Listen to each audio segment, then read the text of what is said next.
Hi, everybody. My name's Jason, I'm Caden. I'm Jaden. I'm Eli. and we are the Yahuwah and the Torah channel. And we thank you guys very much for joining us in our little round table out in the middle of the wet jungles. It is wet. Has this been the wettest? Has this been the wettest we've had it? Probably. We've been down here like a decade, right? First year wasn't too bad. Well, it was kind of bad. Remember when the water was out there and we didn't really the water was gushing in our house the very first year. Remember that? Yeah. We were out there in the rain doing this, but we have two seasons here. We have three. And sometimes we don't have three. Sometimes we only have two. It's wet, dry, and sometimes windy. And it seems like windy comes up, and sometimes it lasts like a really long time. And when the wind comes, man, it comes. It is the ruach of our Creator that's just ripping through this place, and sometimes it feels like it's going to lift the roof off.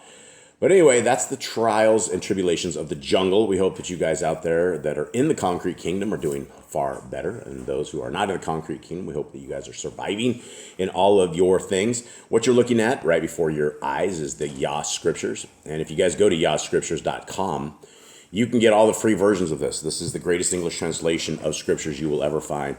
There have been more blessings and more amazing stories that have come out of this scriptures, going into prisons, going into the hands of all you guys. There's people out there that have never ever read their scriptures. Now they're getting a hold of Yah Scriptures. As funny as this may sound, yesterday was the first day that we actually got to read out of Yah Scriptures.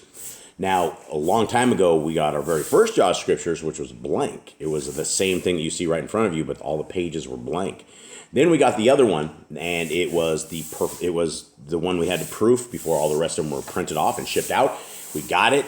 It was super amazing, and then we ended up with this dude who ended up like on all sorts of drugs and like seeing demons and devils, and like the dude went and destroyed his whole life and did some crazy stuff, and nicknamed this dude the captain. He was so wild. He's the captain. But anyway, we had to leave that scriptures with the captain because captain was fighting off the demons. And so it is with that Yah Scriptures, there's so many different stories. And, the guys that are reading it on death row, I have their success and there's also not success. With everything in any kind of ministry, there's people that embrace scriptures and there's people that don't. And some people don't want to hear anything about religion. They're sick of it. And so if you guys would like your Yah Scriptures, it is available. This is limited edition print. This may never, ever come back again. We do not know. There's a big loan that I have to pay off to even get this back to where we're able to get another version of it. And the next versions that may come out may be very, very small. So if you guys want this one is the Marathon Runner's version of it. It is large print, huge font, 3,153 pages. When I was reading it yesterday, I could actually see it across the table from me, and I can't see very good. My eyes are terrible. So this is just one of these books that you can sit and read and read and read, and your eyes will not weep as you guys are reading it. And last but not least, it has probably the most important thing is it has the restored name of our Creator. Instead of the pagan name of where they call him God or something else, his name is Yahuwah. I am that I am, Yad-He, Wav-He, or Vav-He, how you want to say that. And also it has the name of our Messiah as well. And so as the phones are all going crazy, guys, if you'd silence your phones, I would appreciate it. Okay, now what we're looking at right here is we are looking at the times in the life of Yisrael. You're looking at right down the middle is you have the two different prophets that were hanging out with Saul, David, and Solomon during that time. And it is during this time that Israel went from one giant country, essentially, still 12 tribes, but one giant country that was all led under Solomon. Solomon messed up so badly. This guy, contrary to what everybody believes is the wisest guy in the world and is so everything, at the end of the days, his wisdom became moot. He became a fool because of the things that he did. He mixed all sorts of different religions together. He was a necromancer. He was an occultist. He was a Freemason. He was everything that you would not want to be. He was a wizard. This guy was a Merlin. He was like a Merlin. So if you're looking for the first Merlins, this dude was probably it. Well, he did so badly. All 12 tribes were ripped into two different tribes. You have the two tribes on the left, which is Benjamin and Judah, and then you had the 10 tribes on the right, which was the northern tribes of Israel. Now, we've been through this as we read through all of these before. Now, where we're at right now is we are into Isaiah, and today's part of Isaiah is a very much prophecy. It is prophetic, because this is these guys. This is about 586 around here. This is about right now. It's 750 years roughly before the birth of our Messiah, and so this is some amazing prophecies that are going to be coming out of this today. Okay, you guys ready? Yep. Everybody ready to rock and load? Mm-hmm. Okay, here we are. Isaiah 11. And a rod shall come forth from the stump of Yeshai, and a sprout from his roots shall bear fruit. Okay, what did this just say? Anybody? This is talking about Yahushua. A rod shall come forth from. Who's the stump of Yeshai? Eli? It would be David. It'd be David's. Who's David David's? and Solomon. Who's David's dad? That's Yeshai. Mm-hmm. That's Jesse. Okay, and so Jesse, yes. And so we have the stump of Yeshai, and so a sprout from his roots shall bear fruit. Now, is this talking about David? No, it's not about Yahushua. He's talking about our Messiah right here, right? Now, the Ruach of Yahuwah shall rest upon him, and we know that just if we just take that little part right there, we know this for the truth. We know that when he was baptized, there was a dove that came down, and the Ruach HaKodesh was upon him. So continuing on, the Ruach of wisdom and understanding, the Ruach of counsel and might, the Ruach of knowledge and of the reverence of Yahuwah, and shall make him breathe in the reverence of Yahuwah. And he shall not judge by the sight of his eyes, nor decide by the hearing of his ears. Now, did this describe our Messiah perfectly? Mm-hmm.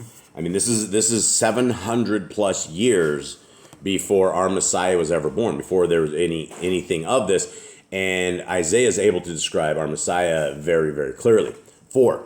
But with righteousness he shall judge the poor, and shall decide with straightness for the meek ones of the earth, and shall smite the earth with the rod of his mouth, and slay the wicked with the breath of his lips. Okay, did Messiah do all this? Not yet. He'll not. But he will. He will. When he comes, did he judge the poor, and did he decide with straightness for the meek ones? Did he do all this? Yeah, he has had all that. Did he smite the earth with the rod of his mouth? Yeah. I think so. Yeah. I think the words that are coming out of Messiah's mouth are unlike anything we've ever heard before. And he did all of this, which is why this is extremely fascinating that this is written so long before he was ever out. And righteousness shall be the girdle of his loins, and trustworthiness the girdle of his waist. And a wolf shall dwell with the lamb, and a leopard lie down with the young goat, and the calf with the young lion, and the fatling together, and a little child leads them. Now, what is this? Has this happened right now? Does a wolf lay down with the lamb? Does a leopard lie down with the young goat? Does a calf and young lions hang out? What happens when these things get together? They would kill each other. Yeah, that's food. That's a delicious food right there, right? A wolf is going to absolutely devour that lamb. A leopard's going to take off of that young goat. It's going to be his. And yeah, a young lion is absolutely going to take out a calf without a shadow of a doubt. So what are we talking about here in this? What is he talking about? Because first he talks about Messiah, and we know that Messiah came. What is this? What is verse 6 about, though? I think he's talking about a mixed race of people, mixed groups of people would all come together, and Yahushua would lead them. Maybe that would be interesting. I think this is still yet even a further down the road event, and I think it's kind of like I think this is what they're talking about, right? In the kingdom to come, they do talk about things of this nature, right? Anyone have anything? Jay, do you have anything? Are you caught up with this? Yeah, I think so. Okay. Getting there. Eli, you got anything? What profound words do you have that will spring forth from your mouth? Not much. Nothing? My goodness. Okay, I'll give you one more try. Is there anything? Do you have anything here? What do you think this is? I think it was like what Cody said. Caden said. Oh, so that this is like like everyone comes together. Like they won't like try and attack each other. They'll all be together. Okay. I think it's different. I think it's gonna be like the days of the Garden of Eden, when all the animals were together. Yehoshua comes back, and we all are at peace. Everything's at peace. The animals don't want to kill each other, and then probably will even talk again. Yeah. Well, yeah, that'd be cool though. Okay, well, let's continue on here. And a cow and bear shall feed. Their young ones lie down together, and a lion eats straw like an ox. That's weird, right? Because lions, they're carnivores. Yeah, They're but not going before the Garden of Eden, they weren't eating each other. Yeah, that's true. They probably had to eat plants. Plants, probably. And the nursing child shall play by the cobra's hole, and the weaned child shall put his hand in the adder's den. They do no evil nor destroy in all my Kodesh mountain, for the earth shall all be filled with the knowledge of Yahuwah, as the waters cover the sea. And in that day there shall be a root of Yeshai, standing as a banner to the people. Unto him the Gentile shall seek, and his rest shall be esteemed. And it shall be in that day that Yahuwah puts his hand again a second time to recover the remnant of his people who are left. From Ashur, and from Mitzrayim, and from Pathros, and from Cush, and from Elim, and from Shinar, and from Kamath, and from the islands of the sea. And he shall raise a banner for the nations, and gather the outcasts of Yisrael, and assemble the dispersed of Yahudah from the four corners of the earth. Okay, now we have a little bit, we're talking, when we're trying to figure out these animals that are no longer a threat to each other or a threat to us. And then we hear this last part, right? This is a prophecy for the northern 10 tribes of Yisrael. Because right here, when the northern 10 tribes were gone, they've been dispersed throughout all of the lands. It doesn't matter where they're at. It matters that they are long gone and they've never ever come back. So this particular part right here, first we hear the event that no longer will the animals be a threat to us or them to them. And it's a second time that there's going to be an exodus. And this exodus is going to be interesting because they're assembling the dispersed of Yahudah from the four corners of the earth. Now it's interesting he says it's Yahudah though, which is really talking about the two different tribes. But it's the tribe of Yisrael is the ones that were dispersed. Anyone make of anything of this? I got Now he said that he would gather the outcasts of Israel. Yeah. And assemble the dispersed of Yahudah. I don't know. I mean, Yahudah kind of came back.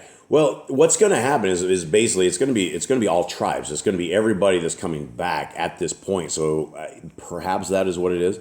Don't look for us for prophecy understanding. We're trying to figure it out ourselves. Here we are, 14. But they shall fly down upon the shoulder of the Pelashites towards the west. Together they plunder the people of the east, their hands stretching forth on Edom and Moab, and the children of Ammon shall be subject to them. And Yahuwah shall put under the ban the tongue of the sea of Mitzrayim, and he shall wave his hand over the river with the might of his ruach, and shall smite it in the seven streams, and shall cause to tread it in sandals.